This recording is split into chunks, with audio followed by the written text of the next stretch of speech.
Sim, há o nosso ordem invitar para a Quota International Aruba para fazer a abertura oficial de semana de conscientização de ouvido, me quero que é importante para nós por educar e conscientizar nos comunidade a importância para cuidar do ouvido. O ouvido tá nós tem uma vez aqui com sa diminuir, bonota recuperar o ouvido facilmente, beca, bonota recuperar o ouvido beca, tá pensei, quota para 35 anos acaba. Tem esse man aqui que ainda nanta oferecer na 4 test center testam grátis para nossa comunidade por chegar, tem acesso na test center aqui para testar ouvido grátis e também nós temos também para a abertura oficial de esse man aqui para de forma aqui junto com o Quota International Ministério de Saúde e também FEPO conscientizar educar nossa comunidade de importância para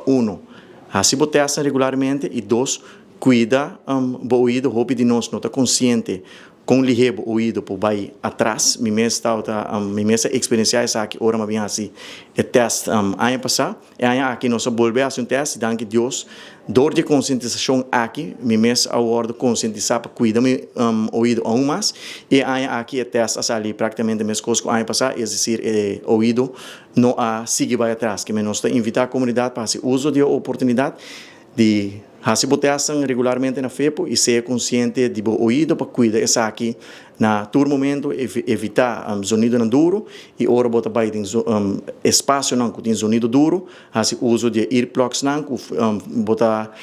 bota aí não também na FEPO. Ik kan bij een hobby bon, nos siman passar nossa comissão toma chamada não para fazer afspraak para esse manque, ao nos promedia que nós assim testam de ouvido grátis e quase tudo é testam tá bem, dus echt de uma acolhida hobby bom, nós estamos sumamente contento. Maneira estava yendo está éxito a trove para Quota, nossa comissão de semana passada, maneira sala de imprensa, com comunidade tem oportunidade para chamar e fazer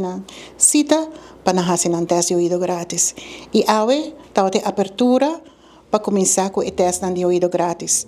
Nós temos Sua Excelência Ministro Odiber, Ministro de Saúde Pública, para iniciar e abrir e semana de teste. Dus para esse semana aqui todo teste centra para começar com o teste de ouvido. E nós,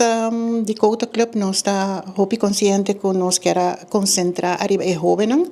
sobre tem jovens não estão conscientes que não tem perda de ouvido,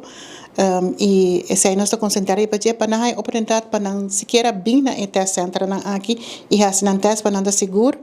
que não tem nada com o ouvido ou não tem algo que não pode ajudar a avançar. Sobre o ouvido é sumamente importante. Sobre se você perder o círculo de amigos, família, também chiquito. Sobre mais o ouvido para atrás, mais você tem problema com comunicar com o círculo, ou também mais comunicação, maneira de holandês. E agora aí bota sentido maneira não tem energia mais para repetir ou não que papia cubo dus agora bota cair de isolação uma vez bota cair de isolação também bota depressão e depressão depois também saúde mental dus o ouvido é sumamente importante botinho cuide e assim esforço para sobrar depois da campanha aqui ainda para vir na onde 4 test center aqui para teste ouvido grátis. Dus bem teste ouvido, para se aqui não botar seguro, que o ouvido está bom ou para ajuda a avançar.